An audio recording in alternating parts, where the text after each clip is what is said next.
Urgent Birds fan, look at what just happened. Nobody saw this coming, huh? But first, make sure to subscribe to the channel because we bring you daily videos with the latest Birds news, and don't forget to turn on notifications so you don't miss anything. Eagles. Philadelphia Eagles. Nick Sirianni breaks silence on contract negotiations. It's a good time to be Nick Sirianni.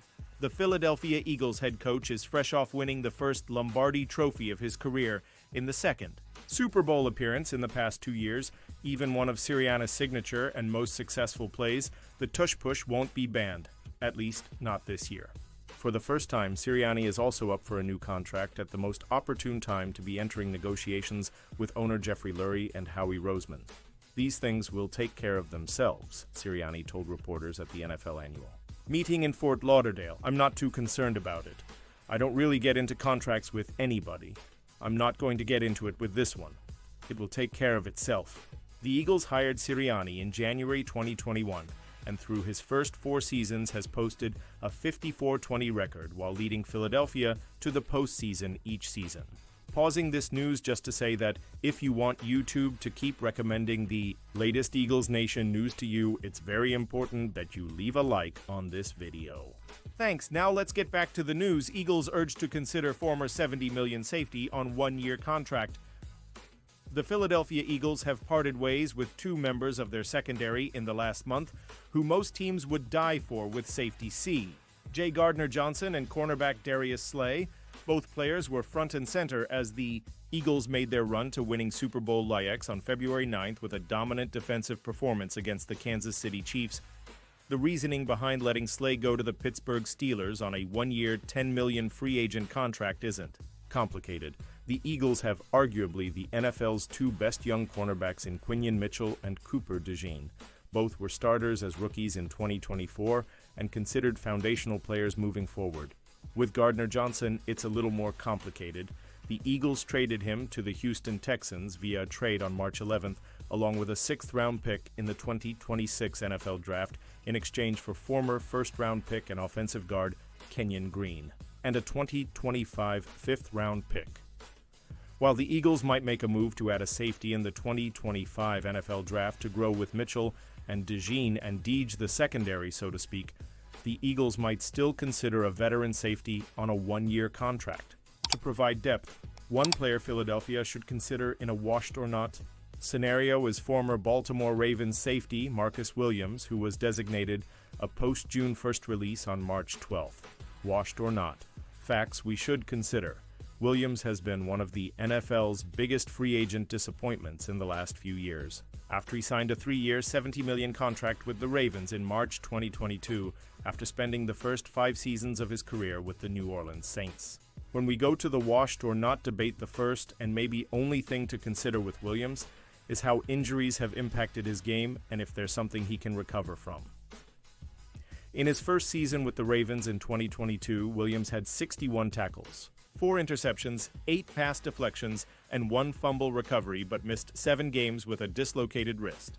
In 2023, Williams had 55 tackles, 8 pass deflections, and 1 interception, but missed 6 games after suffering a torn pectoral muscle in his left shoulder in the season opener, but opted against season-ending surgery. In 2024, he was benched twice for poor play before he missed the final 5 games as a healthy scratch. NFL careers don't typically go off the cliff over upper body injuries like the one Williams suffered, especially not at 28 years old. It might be worth a little digging on the part of the Eagles to see if Williams has reconsidered having surgery or what the results of a medical exam tell them. If he could even approach the form he had with the Saints or his first season with. The Ravens' 19 interceptions in his first 6 seasons, a starting point, could be a 1-year, $15 million offer. When Williams returned for the 2024 season, he evaded questions about his health, saying he did not remember his injury, the Baltimore Banner's Giannahan wrote on March 12th. After the season, the Ravens and Williams reworked his contract so they would have to pay only $1 million in salary until June 1st, and his $15,345,000 to $216 in dead money would be split, with $6,027,918 on 2025's cap and $9,217,298 on 2026's. If the Ravens indeed designate him as a post-June 1 release, they would save 1 million in 2025. Eagles fans should be massively rejoiced after latest tush-push update. Head coach Nick Sirianni and Philadelphia Eagles are looking to do whatever they can to keep the infamous tush-push play that have effectively been running that ultimately helped them reach and win the Super Bowl this past February. Them and the Buffalo Bills are the only teams that heavily run this play. Now there is going to be a vote on whether or not the play will be banned because the Green Bay Packers were the team that filed for the rule change of banning it. Maybe if Green Bay found a way to pull off the play or even stop it, then maybe they wouldn't have filed the proposal. Sirianni has already made comments on how his former assistant coaches Shane Steichen, Jonathan Gannon, and Kellen Moore should be voting to keep the play seeing as how that they are in their current positions with their respective teams. However, there has been one coach that has already expressed how the play should be banned. Bills head coach Sean McDermott talked about how even though there is no data regarding injury from this play, the players' health and safety should be a priority and it's been to get ahead of the game. It is very surprising to see McDermott make these comments seeing as how he had no problem letting the Bills do that play in 2024 with Josh Allen. Maybe if they did it right in the AFC Championship game against the Chiefs, then maybe they would have advanced to the Super Bowl and McDermott wouldn't have said this. Latest update about tush-push play should get Eagles fans in a fantastic mood. NFL insider Jordan Schultz gave an update about the progression of the tush-push potentially being banned, and it should make Eagles fans rejoiced. According to Schultz, the tush-push ban is unlikely to have the votes to be banned, and there's a better chance discussions will be tabled for a future owners' meeting. Schultz also mentioned that a source of his said the current language in the proposal is just not clear enough and can be easily manipulated. From what it sounds like, the tush-push has to be discussed more, so Sirianni may get his wish of it. Being upheld and not banned, quite frankly, there is no reason why it should be banned.